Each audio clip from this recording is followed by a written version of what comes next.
मुझे एक साधु मिला, बता रहा था गले की आवाज मोटी हो गई। तो हमने कहा क्यों मोटी हुई? बोला पता नहीं चला क्यों मोटी हो गई, ज्यादा प्रवचन कर दिया कि ज्यादा भजन गा दिया।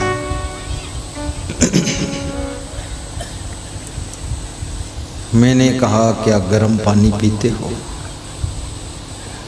बोले 24 घंटे गर्म पानी पीता हूँ, एक थर्मस पकड़े रहता हूँ। साधु बन जाओ तो थर्मस पकड़ में आ जाता है, 1.5 फीट का लंबा थर्मस। एक मैंने देखा 12 साल की उम्र का साधु, वो भी थर्मस पकड़े था। हमने कहा सारा रोग साधु के घुसा हुआ है, सबके गले में दर्द है, कंठ रोग। ओहो हो, जो जिंदगी भर हर बार बार गर्म पानी पीते हैं, उनके गले के टांसिल झुलस जाते हैं, आवाज की मिठास खत्म हो जाती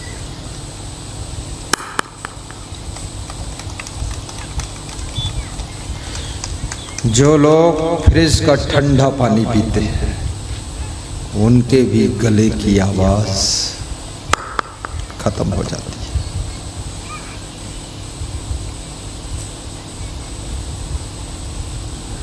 जो लोग ठंडी चीजें ज्यादा खाते हैं, रात में टमाटर, रात में खीरा, रात में मूली, रात में गाजर, रात में चुकंदर, सलजम, उनके गले की आवाज खत्म हो जाती है। ध्यान देना, जो बहुत गरम गरम गरम गरम गर्मा गरम बार बार चाय पीते हैं, उनकी किडनी डैमेज होती है, लीवर डैमेज होता है, और उनके गले की आवाज की मधुरता खत्म हो जाती है। अरे राम राम। जो जल्दी जल्दी बहुत स्पीड से भोजन खाता है, उसके गले की आवाज फट ही हो जाती है, जैसे फटा बांस। जो मिर्चा बहुत खाता है, उस गुस्सा बहुत आएगी उसको। मिर्चा, अधिक मिर्चा खाने से पाइल्स की बीमारी का जन्म हो जाता है।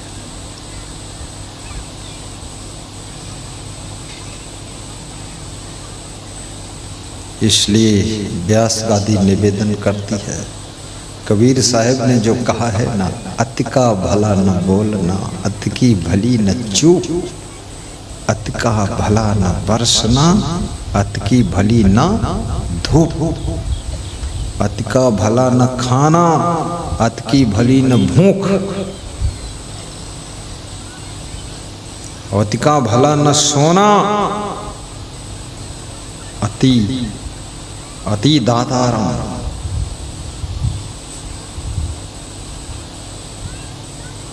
अति रूपेण वै सीता, अति गर्वेण रावणा, अति दानाद बलिर्बद्धो ही अति सर्वत्र वर्जयेत्। नीति शास्त्र भी कहता है सीता जी अति सुंदर थी, शरीर से भी सुंदर, स्वभाव से सुंदर, चरित्र से सुंदर, गुणों में सुंदर, कलाओं में सुंदर, विचारों में सुंदर, चिंतन में सुंदर, आँखें भी सुंदर, गाल भी सुंदर, नाक भी सुंदर, कान भी सुंदर, हाथ भी सुंदर, अंगुली भी सुंदर, होंठे भी सुंदर, सुंदर में सुंदर, और इतनी सुंदर, कितनी सुंदर, जितनी सुंदर उतनी सुंदर। तो रावण सीता जी के सुंदर रूप सौंदर्य को देखकर जनकपुर वो भी शादी करने आया था।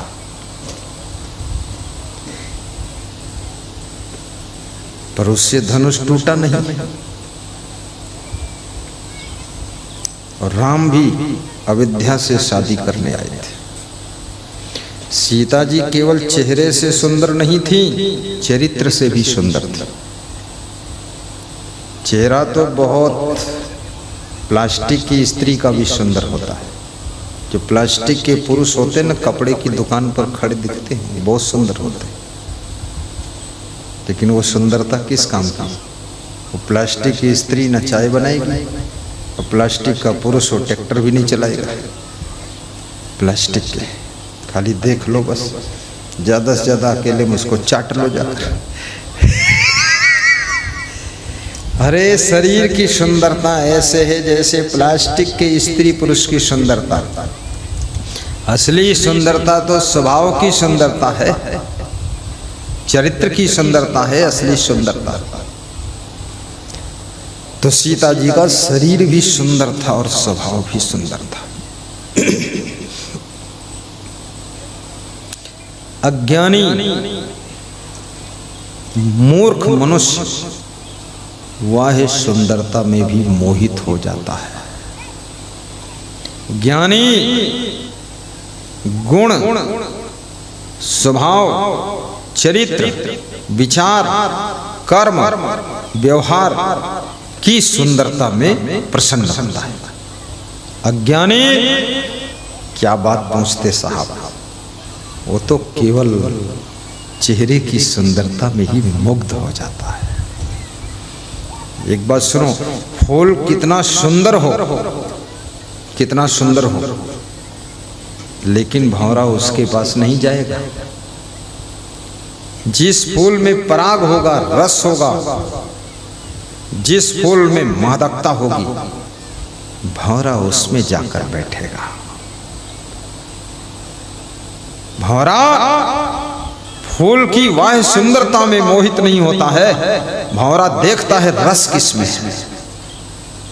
मधुमक्खी भी देखती रस किसमें है, लेकिन ये मनुष्य, ये नर नारी, ये भंवरा और मधुमक्खी से भी गिरे गुजरे हैं। ये देखते ही नहीं कि इसमें गुण कुछ है कि नहीं, कला कुछ है कि नहीं, होशियारी है कि नहीं, बुद्धिमानी है कि नहीं, चरित्र है कि नहीं, कुछ नहीं, देखा ही नहीं, खाली चेहरा देखकर मोहित हो गए।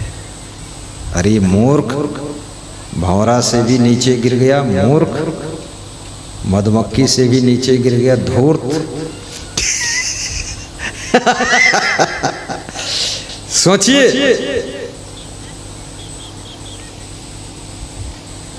मधुमक्खी का जूठा सब खाते हैं, लेकिन मक्खी भोजन पर बैठ जाए तो सबको घिनौना लगता है, लगता कि नहीं? पर मधुमक्खी फूलों का रस अपने मुख में भरकर लाती है और छत्ते में इकट्ठा करती है और उस रस को निकाल कर साधु भी खूब चाटते हैं। साधु तो बड़ा पवित्र होता है, कुछ छूता तो हाथ धोता है, और मधुमक्खी जूठा रस मुंह में धर कर लाई है तो उसका लार थूक भी उसमें मिल तो गया होगा, और मुंह में कोई कैप्सूल थोड़े धरा है।